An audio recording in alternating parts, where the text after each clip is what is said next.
everyone, and welcome back to Wildcard Wednesday, August 26th. Well, our wedding was a huge success. It was simply magical and beautiful.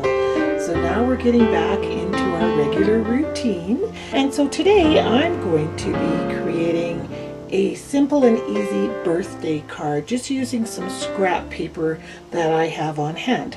The stamp set that we're going to be using is Party Hardy, and it has 9 really cute different stamps in it, and a lot of them again coordinate with the punches.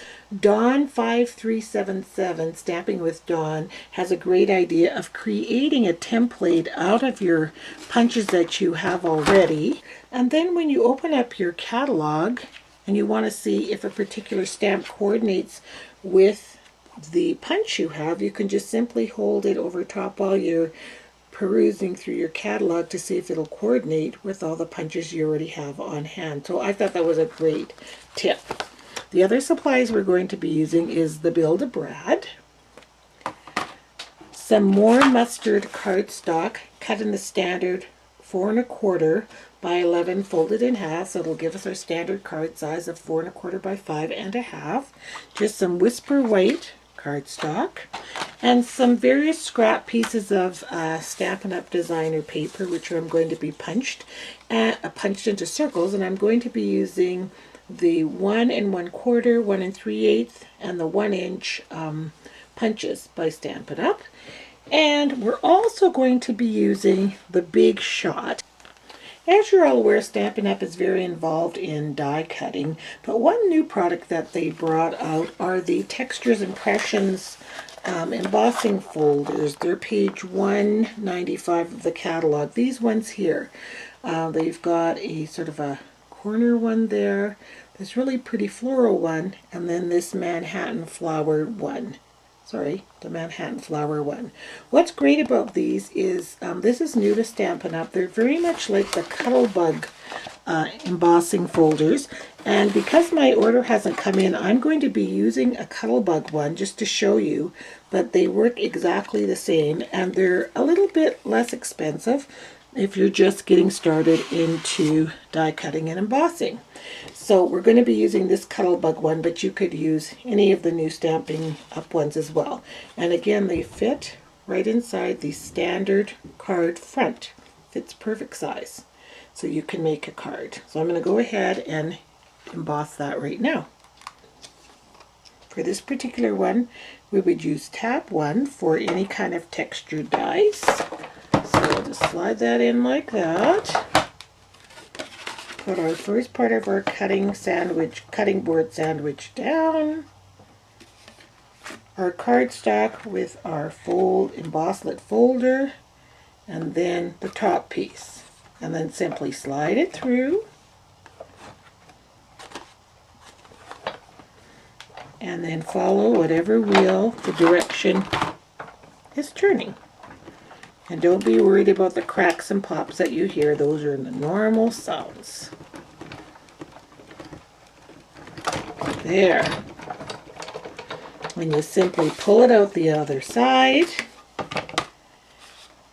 And there you have a fantastic textured card front for your card. Folded my card in half, and I trimmed off, there was a little tiny edge at the bottom here that the folder didn't emboss to, but I wanted the whole front folded, so it might be a little bit shorter than 5 1/2, but that's okay. And I'm just going to go ahead now and take a corner rounder and just round the corners of my card.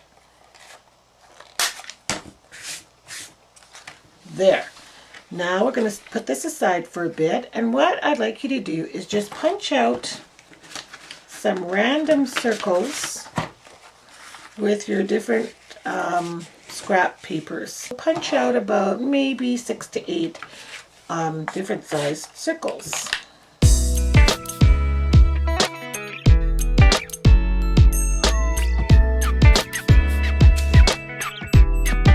There is some rhyme or reason to my randomness.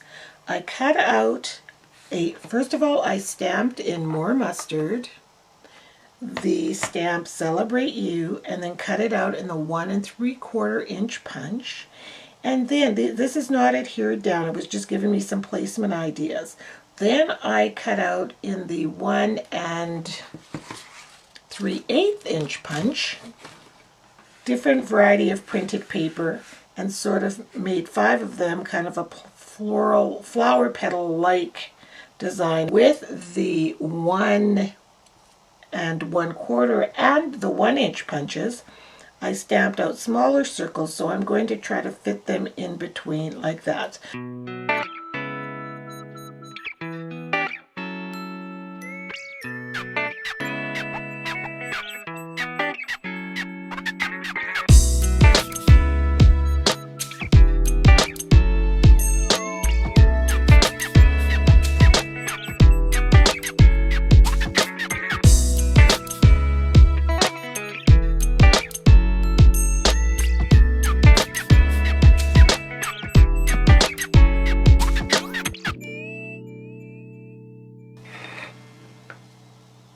Okay, I've decided I'm going to add the little red polka dotted printed paper there into the Build-A-Brad. So I've got my little piece of printed paper. I put the dome on top, trimmed it around. I'm going to use the Zig adhesive pin here just to glue it down, because it does need a little bit of extra adhesive. And we'll just let that set, and then once it dries, I'll poke a hole in the middle of the circle and pop the die in. So there we have a super simple card for this week. Again, I used the emboss lead folders that Stampin' Up! Has out, although this one is by Cuttlebug, but it's the exact same process. I used my punches. I used 1 3/4 and 1 3/8, and then just the 1 inch. I didn't end up using any 1 1/4. I used the Build-A-Brad in the center, and it says Celebrate You. So I'd like it if all of you celebrate yourself by doing something really easy for yourself. It doesn't always have to be difficult to make a card. I'm going to stick with the KISS theory, keep it simple, sweetheart theory. I've had a really busy week with the wedding, and I needed a birthday card, and I think this one looks just great. So I hope you have a great week, and we'll see you next time. Bye bye.